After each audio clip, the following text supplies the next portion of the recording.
¿Cuántos están alegres esta mañana? Amén. Voy a volver a preguntarlo porque los escuché un poquito apagados todavía. ¿Cuántos están alegres esta mañana? El Señor nos ha dado un año maravilloso. Nos ha dado señales, nos ha dado milagros, nos ha permitido llegar hasta aquí. Él ha sido nuestra fortaleza, nuestro escudo, castillo fuerte. Así que siéntase gozoso de estar aquí esta mañana. El Señor le trajo con un propósito. Y sé que esta mañana el Señor va a hablar a nuestros corazones. Y hay tanto que decir. Hay tanto que podríamos decir acerca de estas épocas. Y nosotros hemos estado tratando algunos puntos clave de cuál debería de ser nuestra actitud, nuestro comportamiento como cristianos, como defensores de la fe, en medio de una generación que está totalmente desviada, en donde las ideas son totalmente contrarias a lo que el Señor quiere de su pueblo, de nuestras vidas, para que demos fruto, para que podamos dar al 100%, como dice su palabra, el fruto de la obra redentora de Cristo en nuestras vidas.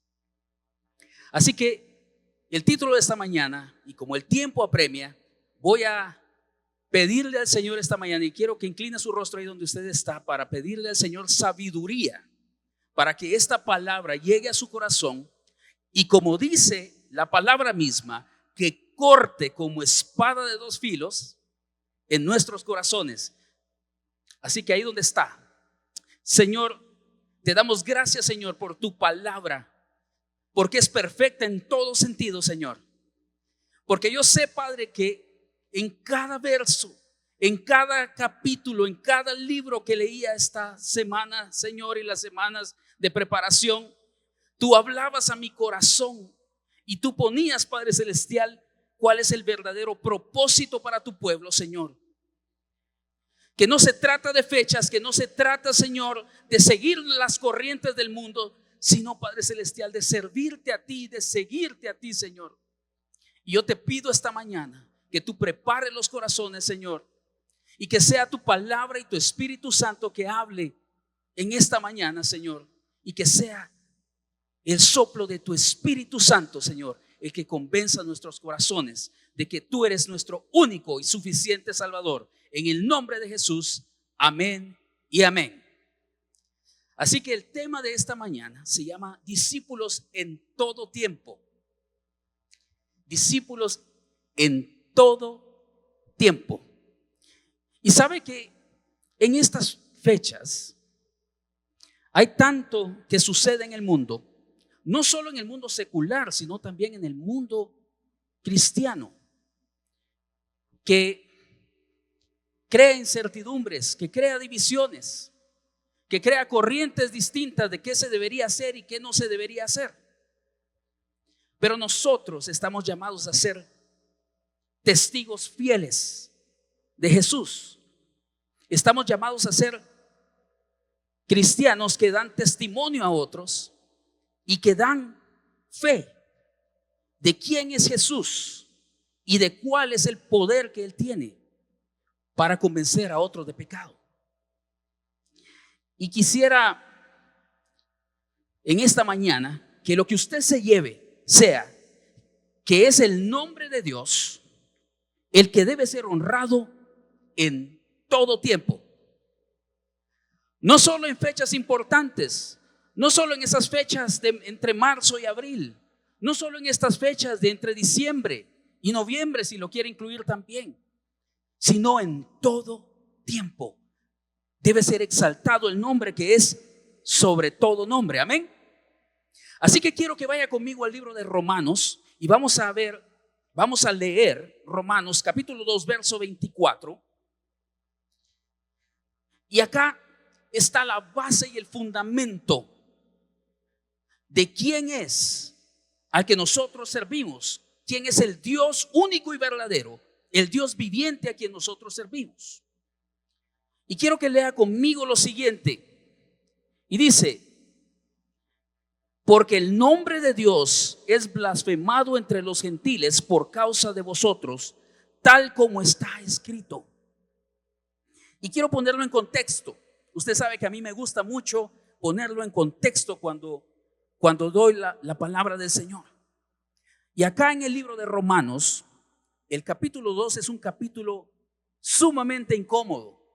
De hecho, desde la segunda parte del capítulo 1 de Romanos hasta ahí por el capítulo 6 de Romanos, son capítulos y versículos, si usted le quiere llamar así, incómodos, porque Pablo está ante una problemática del pueblo cristiano en Roma, específicamente judíos que habían sido convertidos al cristianismo y están teniendo una serie de problemas, como juzgar a otros mientras se practica lo mismo, o sea, juzgar usted la maldad en otro, pero ellos seguían haciendo, cometiendo pecado. Aquí hay problemas como confiar en la identidad religiosa en lugar de una vida transformada, enseñar lo correcto pero no vivirlo.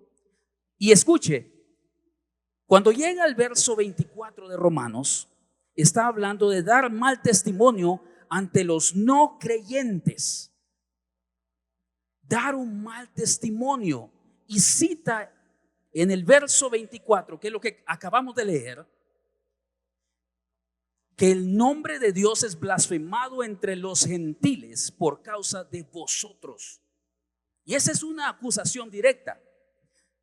Pero hay algo que esta mañana quiero que usted se lleve y que usted vea cómo la palabra del Señor conecta de una forma tan espléndida. Porque lo que Pablo está hablando aquí es, de hecho, está citando una profecía. Y esas profecías que está citando específicamente Pablo en el libro de los Romanos se encuentran en el libro de Isaías.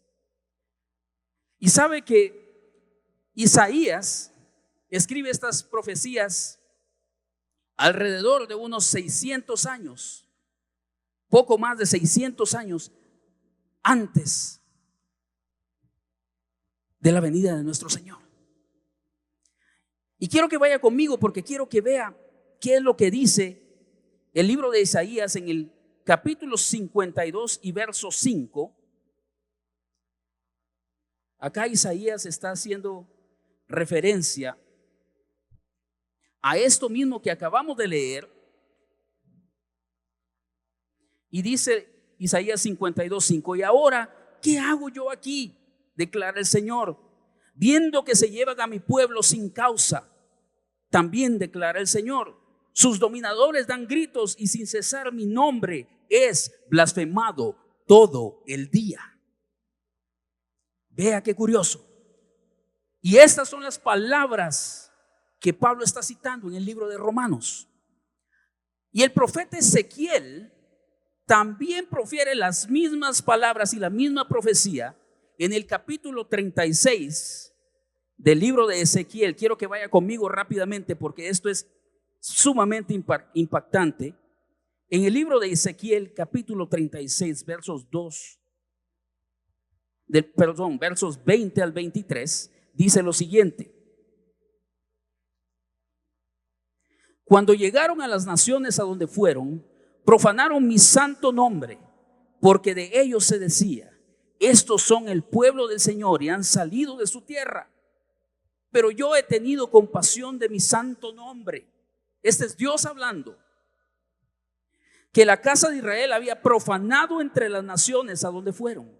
Por tanto, di a la casa de Israel: así dice el Señor Dios, no es por vosotros, casa de Israel, que voy a actuar, sino por mi santo nombre, que habéis profanado entre las naciones a donde fuisteis. Y sabe que yo había preparado mi bosquejo en un esquema de ser testigos y discípulos en todo tiempo. Pero el Espíritu Santo, como es tan perfecto, se encarga de amarrar todo. Estas profecías apuntan directamente en un contexto no solo histórico, sino en un contexto espiritual e incluso hasta un contexto escatológico. Pero hablan en un contexto histórico acerca de un evento específico. Y ese evento específico es la cautividad del pueblo de Israel hacia Babilonia. Cuando Isaías y Ezequiel escriben estas profecías, hablan del evento en donde el pueblo de Israel, a través de varias décadas, cae como esclavos prácticamente o cautivos del imperio babilónico. Y esto es un proceso, porque si usted recuerda, fue en el reinado de Joacim cuando ese exilio empieza a suceder. Y dice la palabra de Dios que Joacim, que era hijo de Josías, por cierto, que Josías, dice la palabra, que era un hombre conforme al corazón de Dios. Su hijo Joacim era todo lo contrario. Y él se atreve a desafiar al imperio babilónico. Y el imperio babilónico dice que el Señor lo entrega en las manos. El Señor entrega al pueblo de Israel en las manos de Babilonia. Y empieza este exilio. Sucede lo mismo con el reinado de Joaquín, que es su hijo. Y nuevamente desafía. Usted pensaría que él iba a hacer todo lo contrario a su padre Joaquín y no se iba a atrever, pero dice que él tampoco hizo lo correcto ante los ojos de Dios. Él se apartó. Él decidió no seguir el nombre de el único Dios viviente. Así que nuevamente el reinado de Joaquín es entregado en manos del reino babilónico. Y queda un último remanente, los imperios del sur del reino de Israel, en los años de Sedequías, el rey Sedequías. Y nuevamente, si usted lee en el libro de los reyes, hay un sinnúmero de reyes que dice que no hicieron lo bueno ante los ojos de Dios, y Sedequías fue uno más. Así que el último remanente en el reinado de Sedequías es llevado cautivo al pueblo de Babilonia. Así es que,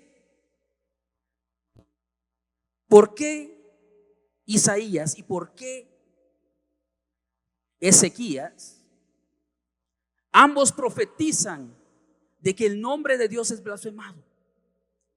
¿Y por qué Pablo, 600 y algo de años después, dice lo mismo al pueblo de Romanos? Y sabe que yo lo quiero atar ahora a 2600 años después, en esta época en donde vivimos usted y yo. ¿Encuentra usted similitudes? Es impresionante cómo la palabra del Señor amarra las épocas. Las profecías del Señor son perfectas y aquí se cumple entonces. Son llevados cautivos a Israel. Y esto es visto porque dice que el nombre de Dios es blasfemado. ¿Por qué? Porque me imagino que cuando los babilonios veían entrar a los israelitas en su ciudad, lo primero que decían es: mírenlos. Y no que tenían un Dios que partía las aguas, y no que tenían un Dios que los iba a librar de todo, y no que sirven al único Dios viviente, al único Dios que sí es verdadero. Se burlaban, blasfemaban el nombre del Señor. Y estoy seguro, y es bíblico, la palabra lo dice, que ellos adoptan las costumbres del imperio babilónico.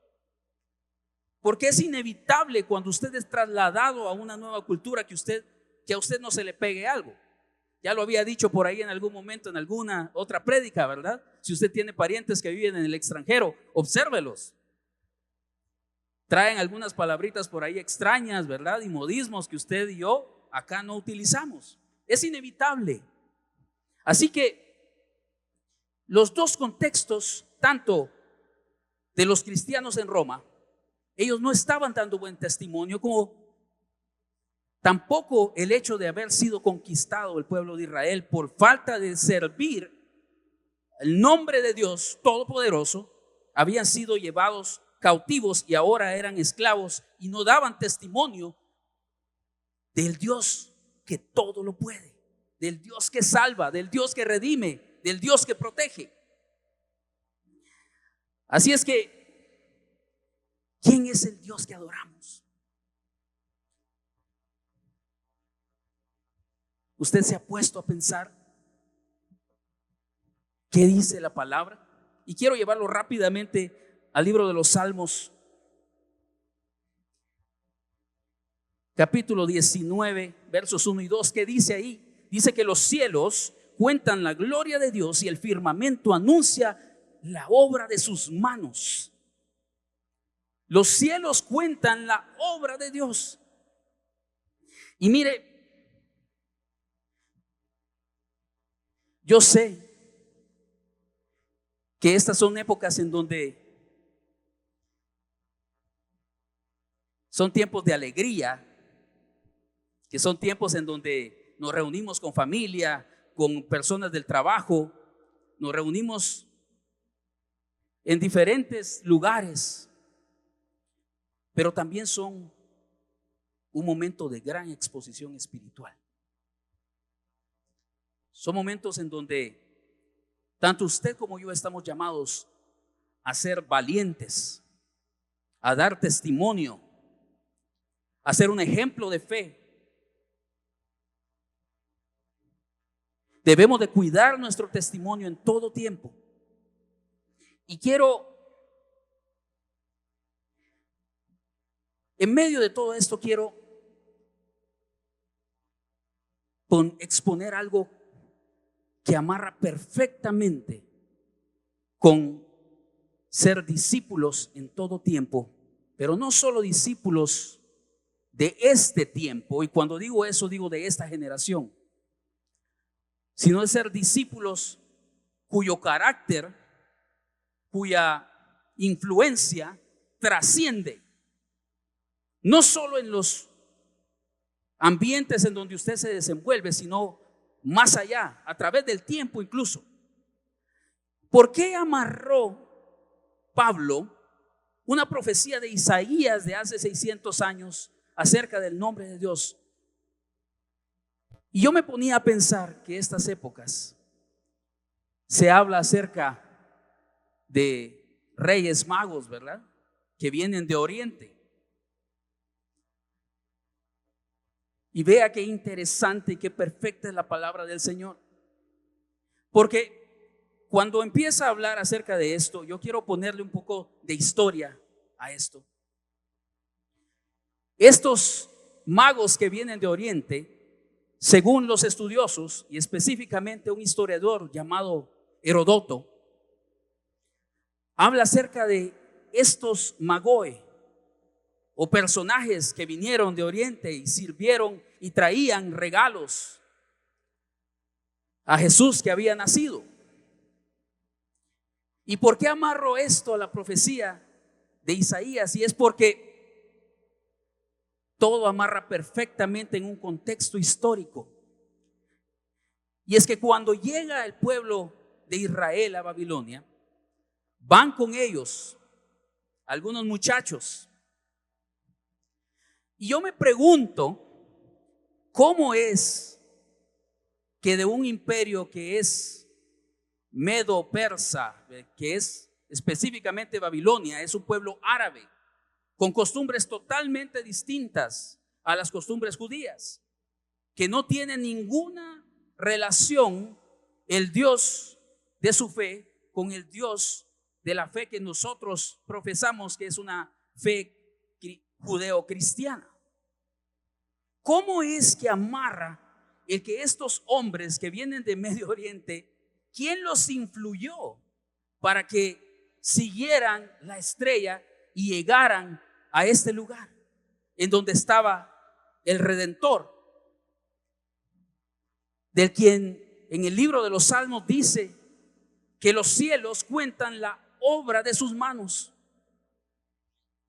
Y vea qué interesante, porque según Herodoto, estos eran hombres, y lo voy a leer porque eso está en el libro 1, verso 101 de las cronologías de Herodoto, y dice que eran hombres de una casta sacerdotal, una de las 6 tribus medas, con funciones religiosas importantes, incluyendo la interpretación de sueños, hombres sabios con conocimiento en astronomía, política y religión, y tenían gran influencia actuando como consejeros de los reyes medos y persas. Eran hombres que estudiaban las estrellas, eran hombres que conocían de matemática, de ciencia. ¿Y qué relación tenía esto con lo que yo le estoy hablando? Quiero que vaya conmigo al libro de Daniel rápidamente.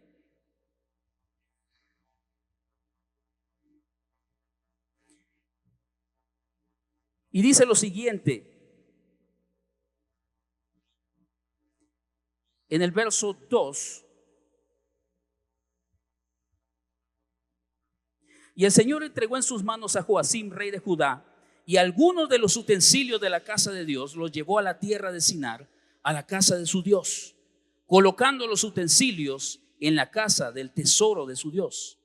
Entonces el rey mandó a Aspenaz, jefe de sus oficiales, que trajera de los hijos de Israel a algunos de la familia real y de los nobles, jóvenes en quienes no hubiera defecto alguno, de buen parecer, inteligentes en toda rama del saber, dotados de entendimiento y habilidad para discernir, y que tuvieran la capacidad para servir en el palacio del rey.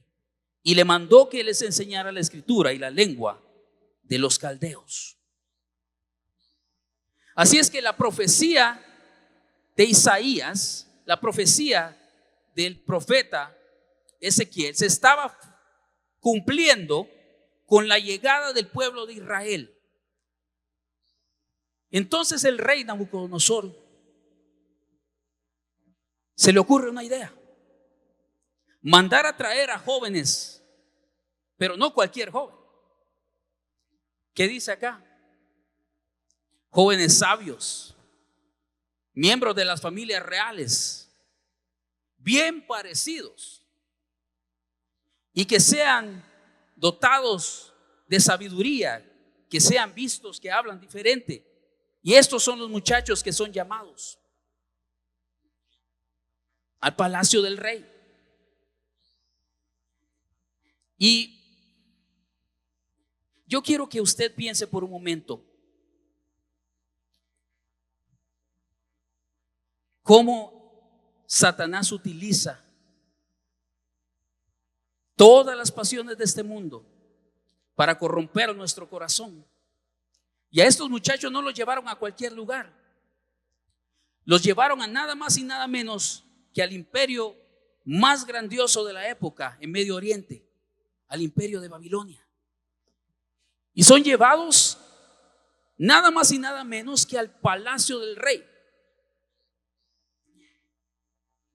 Y yo me imagino esto, porque cuando ellos llegaron, ellos vieron las burlas, vieron cómo era blasfemado mientras ellos entraban por aquellas puertas grandiosas el nombre de Dios, cómo el pueblo babilónico se burlaba. Y ahora ellos eran llevados al palacio para ser instruidos, dice, en toda sabiduría. Y dice en el verso 4, se lo voy a repetir: jóvenes en quienes no hubiera defecto alguno, de buen parecer, inteligentes en toda rama del saber, dotados de entendimiento y habilidad para discernir, que tuvieran la capacidad para servir en el palacio del rey. Y sabe, Para los jóvenes presentes que hoy afortunadamente se quedaron aquí, qué difícil es para un joven no deslumbrarse con estas cosas, porque son llevados nada más y nada menos que a la cúspide. Ellos iban a ser instruidos, dice, en toda rama del saber. O sea, iban a tener estudio gratis, iban a tener casa gratis, y no cualquier casa. Iban a tener todo lo que un muchacho pudiera desear. Y estoy seguro que en la mente de Nabucodonosor estaba el despojar a estos jóvenes de su identidad, devolverlos babilonios, devolverlos más como ellos. Imagínense, estos muchachos estaban en la gloria, como decimos acá en Guatemala, ¿verdad? Estaban hechos. Y quiero llevarlo a lo más importante. Y créame, se pone mejor. Porque estos jóvenes no solo le querían despojar, los querían deslumbrar, pero los querían despojar de su identidad. Porque Satanás sabe que si nos despoja de nuestra identidad como cristianos, nosotros empezamos a actuar como el mundo, empezamos a pensar como el mundo, empezamos a querer hacer las cosas del mundo. ¿Por qué? Porque son atractivas, porque son deseables, porque nos dan estatus, ¿verdad? Así funciona el mundo. Y aquí estaban estos muchachos y tanto era el deseo de Nabucodonosor de despojar al pueblo de Israel de su identidad, que les cambia sus nombres. Tanto es así que hasta el día de hoy la mayoría de nosotros conocemos a estos jóvenes con sus nombres babilónicos: Sadrach, Mesac y Abednego, ¿verdad? Pero esta mañana yo quiero que usted, tanto como yo lo hice estos últimos días, sepa los nombres de ellos verdaderos, porque ellos son, primero Daniel iba acá, que es el profeta, pero era también Ananías, Misael y Azarías. Estos 4 jóvenes son los que entran al palacio del rey, son los escogidos, son los que son llevados para ser despojados. Y sabe que ese era el propósito. ¿Por qué? Y escuche, a Daniel le dieron un nombre babilónico que es Belsasar, que traducido más o menos es la señora que protege al rey, haciendo referencia a la esposa de un dios babilónico que se llama Marduk. A Azarías, que quiere decir Jehová ha ayudado, ahora su nombre era Abednego, que es siervo de Nego o siervo de Nabu, que es el dios de la sabiduría babilónico. A Ananías, que quiere decir Jehová ha sido misericordioso, le pusieron Sadrach, que quiere decir que teme y adora a ídolos. A Misael, que quiere decir quién es como Dios, le ponen Mesac, que quiere decir de poco valor. Así que quería transformar la identidad de estos jóvenes Nabucodonosor. Pero quiero que lea conmigo en el verso 5, dice: el rey les asignó una ración diaria de los manjares del rey y del vino que él bebía, y mandó que los educara por 3 años, al cabo de los cuales entrarían al servicio del rey. 3 años iban a ser instruidos. 3 años en donde ellos incluso no solo tenían ya casa, estudio, vestido, todo, ahora tenían también comida. Imagínense, el paquete completo. Y encima hasta nombre nuevo, para que no se fueran a confundir con el resto y parecieran más babilonios. Y yo quiero preguntarte a ti esta mañana: ¿estás permitiendo que estas épocas, que todo lo que está pasando a tu alrededor sea de influencia para ti? ¿O estás siendo tú el que influye a otros? ¿Qué estás haciendo tú para no deslumbrarte con las cosas que pasan en este mundo y para marcar tú la diferencia y ser tú el que no blasfema también el nombre de Cristo? Porque es fácil caer en estas fechas en diferentes tipos de pecados. Pecados de avaricia, pecado incluso de caer esclavo, porque la palabra dice que el que es deudor se vuelve esclavo del que presta. Imagínense. En estas épocas, incluso para quienes tienen algún problema, que han dejado la bebida, es difícil mantenerse firme en estas épocas y servir de testimonio. ¿Cuál es el problema? Y es que conocer la verdad sin vivirla daña el testimonio cristiano. No podemos ser incoherentes, así como lo estaba haciendo el pueblo cristiano en Roma, los primeros cristianos, incoherentes con su testimonio. Estos jóvenes llegan al palacio y les es puesto todo el banquete, todo el paquete enfrente de ellos.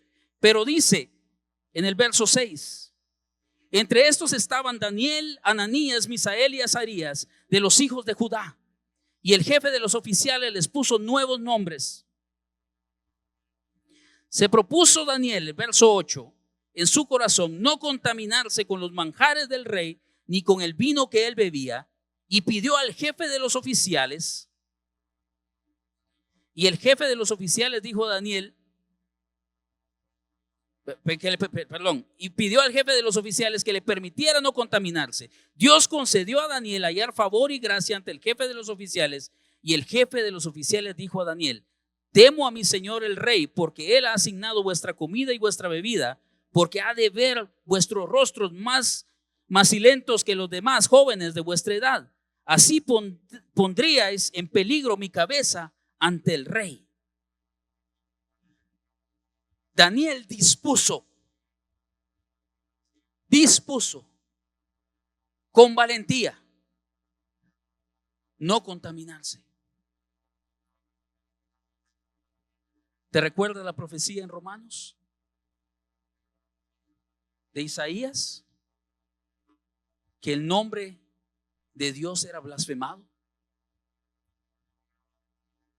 ¿Te recuerdas de la profecía en el libro de Ezequiel, capítulo 36? Que el nombre de Dios también sería blasfemado. Era blasfemado.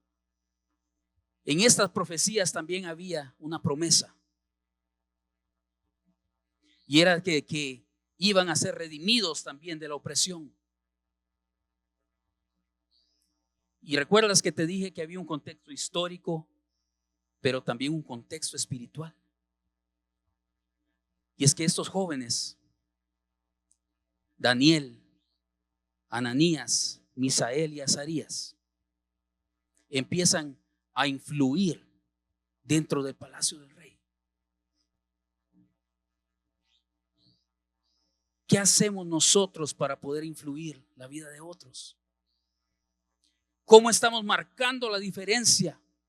¿Estamos teniendo coraje? ¿Estamos siendo valientes? ¿Está siendo nuestra conducta diferente a tal punto en que a mí no me influye todo lo que está pasando, sino que yo soy de influencia a otros?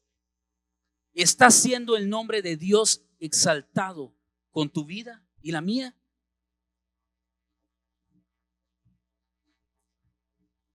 Y es que hay algunos principios que es importantísimo entender. Y recuerdas que te dije que los magos de Oriente llegaban, y según Heródoto,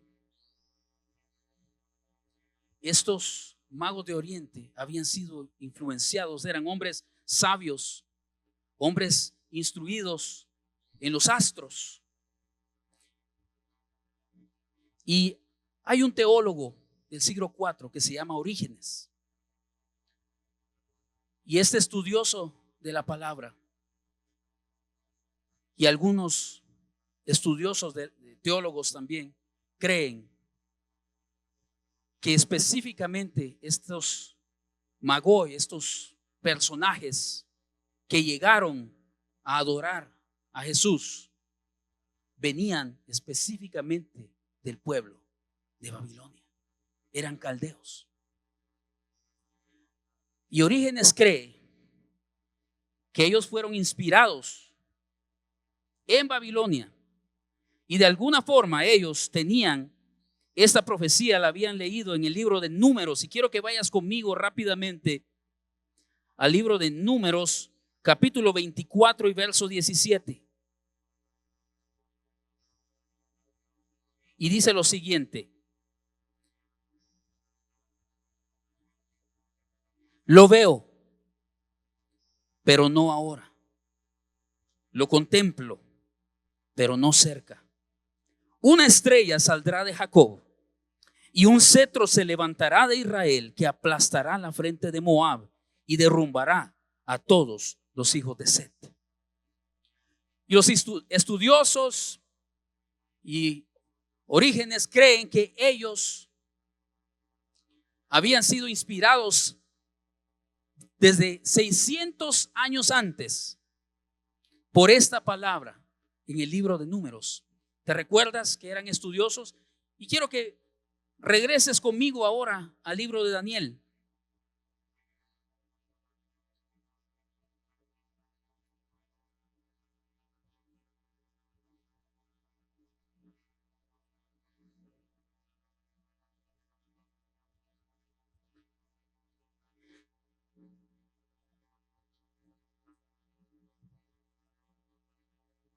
Y dice lo siguiente en el capítulo 6. Quiero que vayas conmigo,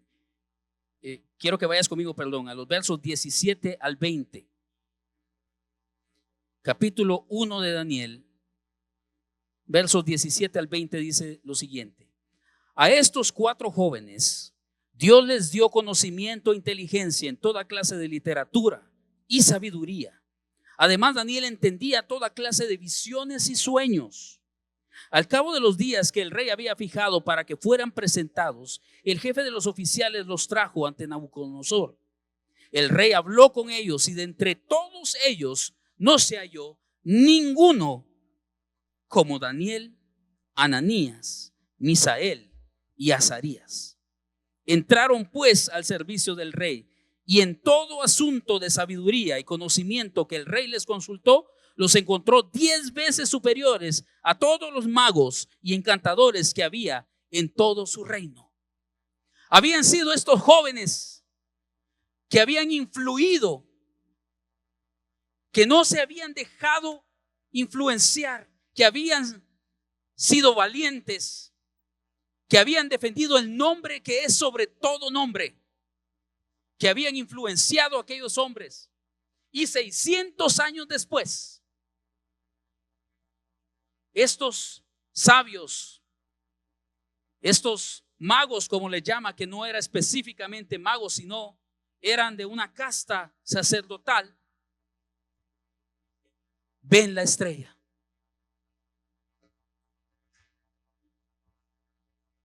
Y si a usted esto no le parece sumamente fuera de serie, como la palabra del Señor tan perfecta, las profecías dadas por todos los grandes profetas, como Pablo, habiendo sido restaurado, cita la profecía en Isaías hacia el pueblo de Babilonia, en donde aquellos jóvenes habían marcado la diferencia y ahora estaban ante el Rey de Reyes y Señor de Señores. Yo quiero dejarte con 4 principios muy importantes de cuál debe de ser nuestra influencia, pero más que esto, cuál debe de ser el carácter que debe estar en nuestros corazones para ser nosotros los que marcamos una generación, los que marcamos la diferencia en todo tiempo, cuyo testimonio trasciende generaciones como la de estos jóvenes. ¿Cuáles son estos principios prácticos? Y quiero que te lo lleves en tu corazón esta mañana y espero que se queden tanto en ti como se quedaron en mí. Lo primero que tenemos que tener es autodominio. Y esto está directamente relacionado a tener carácter. Porque para tú poder dominarte a ti mismo, tú debes de ser fiel a tus convicciones. ¿Y cuáles son nuestras convicciones? ¿En quién hemos creído? Hemos creído en el Dios que creó los cielos y la tierra, cuya obra de sus manos es vista, dice, en los cielos. En Él creemos. ¿Crees tú en Él? Porque yo sí creo en Él. Amén. Ese es el Dios del que nuestra vida y testimonio deben de hablar fuertemente. Autodominio. Y lo puedes encontrar en Gálatas 5, 22 y 23. Ahí hay una relación directa. Y lo voy a leer específicamente. Dice Gálatas 5, 22 y 23. Mas el fruto del Espíritu es amor, gozo, paz, paciencia, benignidad, bondad, fidelidad, mansedumbre, dominio propio. Contra tales cosas no hay ley. Pues los que son de Cristo Jesús han crucificado la carne con sus pasiones y deseos. Carácter, autodominio. Estamos en el mundo, mas no somos de este mundo. Amén. El segundo principio que quiero que quede grabado en tu corazón es el de palabras que dan sabiduría, palabras sabias. Y esto específicamente, quiero que vayas conmigo a Efesios 4:29 y dice lo siguiente: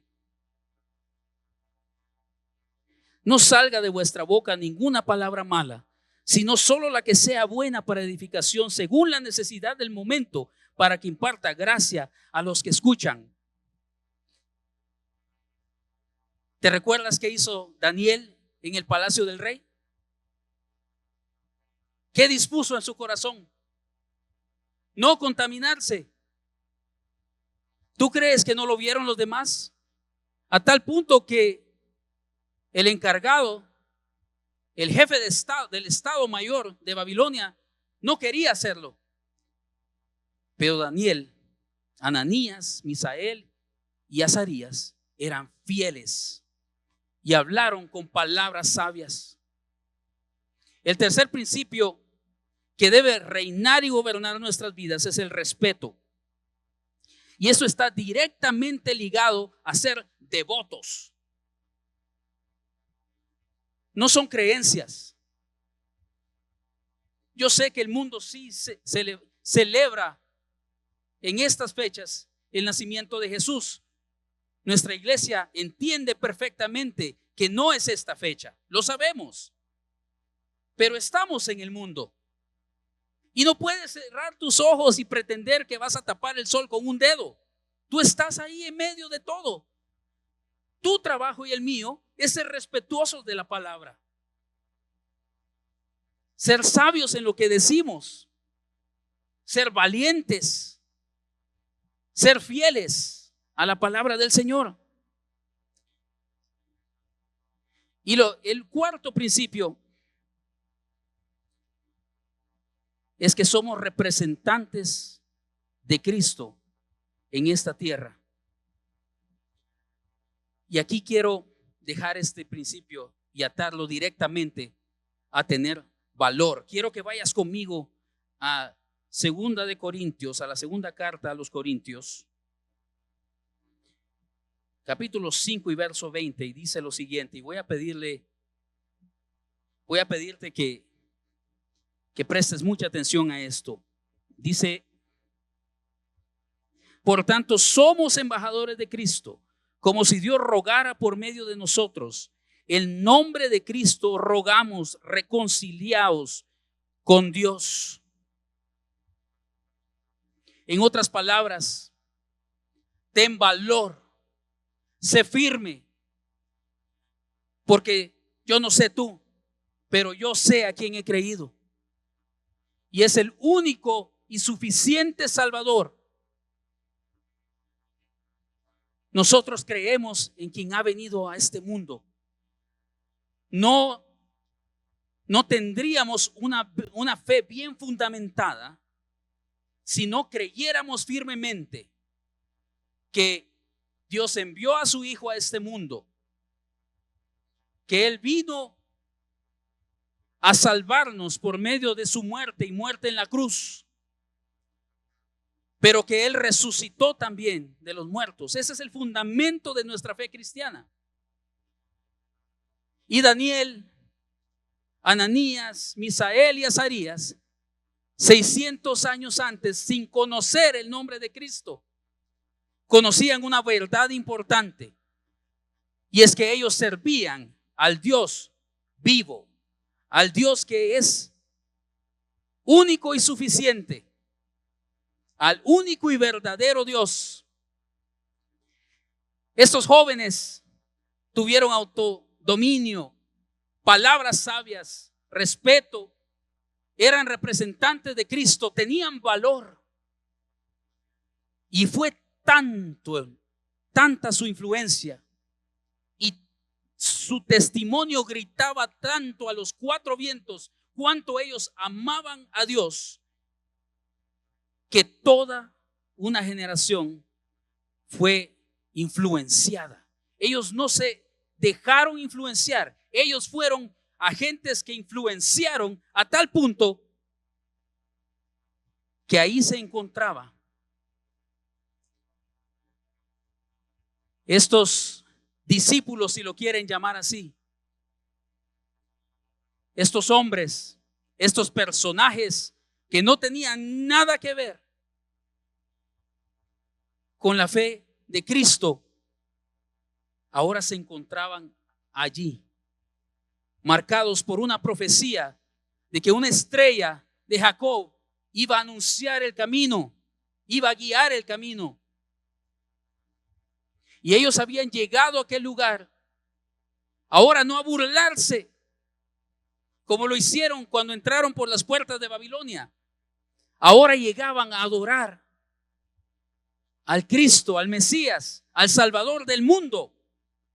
Imagínense qué increíble conexión del testimonio de hombres que están dispuestos a servir a Dios con todas sus fuerzas, con todo su ser. Estamos listos para esa tarea. Que estas fechas, en donde vemos miles, quizá millones de luces por todos lados, sean fechas en donde la luz de Cristo sea la que brilla sobre todas las cosas. Que sea la luz de Cristo y el testimonio que nosotros damos como cristianos lo que alumbre, así como dice la palabra, que somos como una luz que es puesta para alumbrar una ciudad. Que así brille la luz de Cristo en nosotros, como brilló también el testimonio de estos varones. Que así como vemos tantos simbolismos, cuando vemos tantos regalos, que pensemos que el único regalo que este mundo necesitaba era el regalo más grande que Dios podía dar a la humanidad, que es su único Hijo.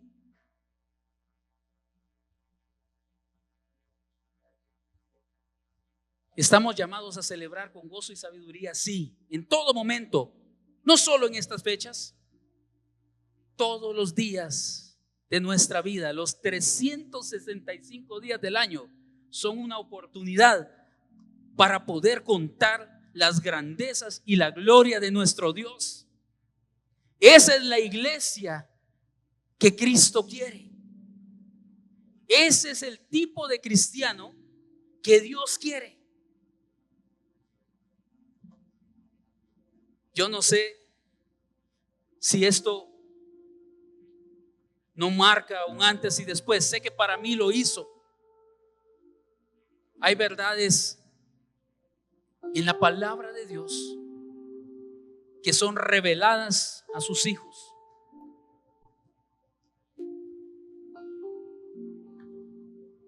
Yo quiero pedirte en esta mañana que dentro de todo lo que hagas,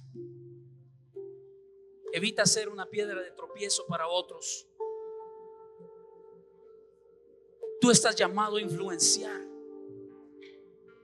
Tú has sido revestido de la gloria de Dios.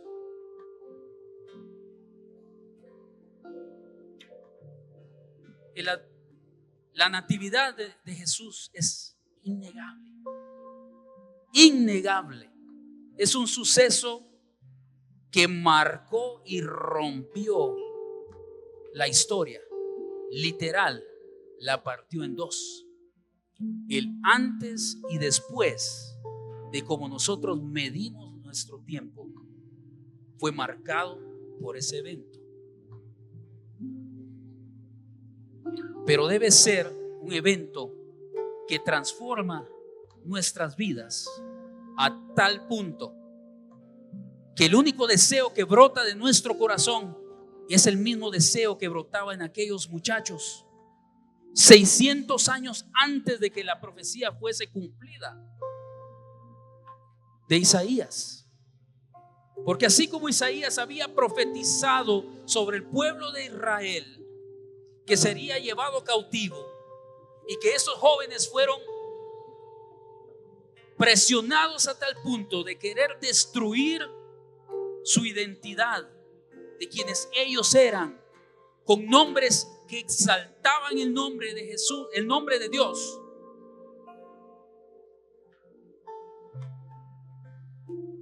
Pero tuvieron en su corazón, dispusieron con valentía, con coraje, con devoción, con fidelidad, servir al Dios vivo. Y marcaron a todos los demás que estaban ahí en el palacio del rey. En medio de esas fiestas, en medio de aquellos grandes banquetes en donde ellos lo único que comían eran legumbres y todos los demás disfrutaban, ahí el Señor dice que los llenaba, se veían más robustos que el resto. No te estoy diciendo que no comas de las cosas de esta Navidad. La palabra es clara y dice, se lo dice a Pedro: ve y come de todo lo que hay. Pero lo importante es que no contamines tu corazón, que no permitas que las tendencias de este mundo, que las pasiones de este mundo, que el consumismo, que tantas cosas que pasan, deudas y cuestiones que en estas fechas son tan comunes, que eso no gobierne tu vida. No te preocupes por no dar regalos, ni te preocupes por no poder hacer cosas que para las que no te alcanza. Tú y yo estamos llamados a dar el regalo de salvación que es Cristo Jesús. Ese es nuestro llamado. Así como aquellos magos habían sido influenciados y llegaron porque sabían con cuál convicción tuvo que haber hablado Daniel, con cuánta convicción tuvo que haber hablado Ananías, con tanta convicción pudo haber hablado Misael, con cuánta pasión no defendió el nombre de Dios Azarías, que cuando estos hombres miran la estrella, van directo hacia ella, porque sabían que ese mismo Dios que habían servido a aquellos hombres era el Salvador del mundo. Cuando ellos llegan, dice, hacen una declaración y dicen: ¿en dónde está? Es una pregunta. Primero, ¿en dónde está el rey de los judíos? Pero en esa pregunta va una declaración también, porque lo llaman rey. Nosotros servimos al Rey de Reyes y Señor de Señores, al único Dios vivo. Y Jesús es quien debe gobernar en nuestras vidas.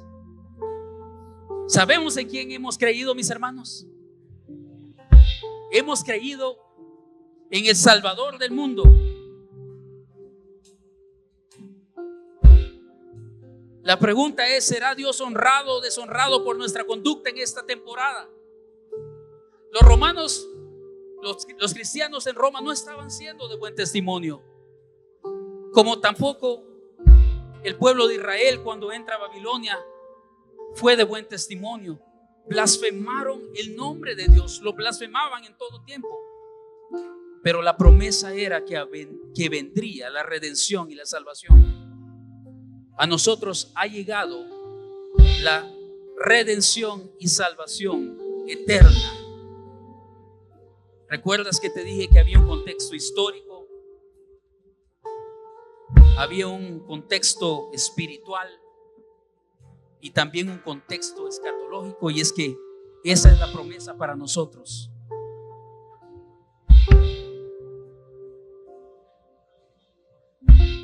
Dice el Salmo 115:1. Quiero leer para ti. Esto es para tu corazón.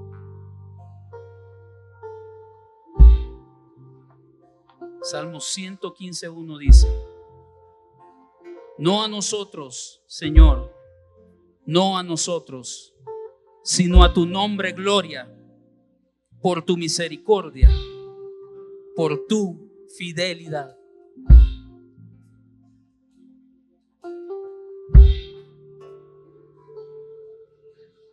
Yo no sabía que Julio iba a leer esta profecía cuando él pasó al frente. Pero como sé que la palabra de Dios es perfecta y conecta a través de los tiempos y las épocas, no solo siglos, sino minutos también, quiero dejarte con esto, porque también está en el libro de Isaías. El mismo profeta que profetizó acerca de la cautividad de Israel, de la redención y salvación y restauración del pueblo históricamente, Isaías también profetizó acerca de la salvación que vendría a este mundo, que es Cristo Jesús. Y también profetizó acerca de la redención y salvación y obra salvadora de Jesús en la cruz. Y si esto no te abre un universo nuevo en la cabeza como a mí, no sé qué más lo haría. Porque así de perfecto es nuestro Dios. Así de perfecto como lo que leyó Julito esta mañana. Quiero que lo escuches nuevamente. Isaías 9:6 dice: porque un niño nos ha nacido, un hijo nos ha sido dado, y la soberanía reposará sobre sus hombros, y se llamará su nombre admirable, consejero, Dios poderoso, Padre eterno, príncipe de paz. Dale una ofrenda de palmas a nuestro único y suficiente Salvador, porque lo merece todo. Él merece lo mejor de nosotros. Él merece cristianos valientes. Él merece cristianos fieles. Él merece cristianos cuyo testimonio grite acerca de las maravillas y la grandeza de Dios. Eso es lo que estamos llamados a hacer. No te dejes llevar. Sé tú la influencia. Marca la diferencia. Cuando vayas, no te escondas. Si quieres irte a dormir temprano, vete a dormir temprano. Vas a honrar al Señor con eso también. Pero si estás ahí, que tu boca hable palabras de sabiduría. Declara a quien tú sirves y la fe que a ti te sostiene. Y más que hablar, el mundo, y esto lo escuché esta semana, no busca Biblias para leer. El mundo busca cristianos para observar. Así que la estrella que alumbró el camino, la estrella de Jacob, que proféticamente estaba en Números, el niño que es profetizado 600 años que nacería, cuyo nombre sería admirable, consejero, príncipe de paz. Ese era el nombre que estaba siendo blasfemado. Estamos llamados a que con coraje y valentía defendamos nuestra fe, protejamos nuestro testimonio, que llevemos el nombre de nuestro Dios y el nombre de Jesús en alto. Ese es nuestro llamado, a ser discípulos en todo tiempo, en toda época, en toda generación. Yo anhelo, y este es mi deseo,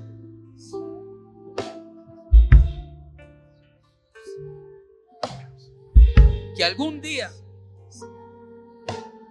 si el Señor así lo permite,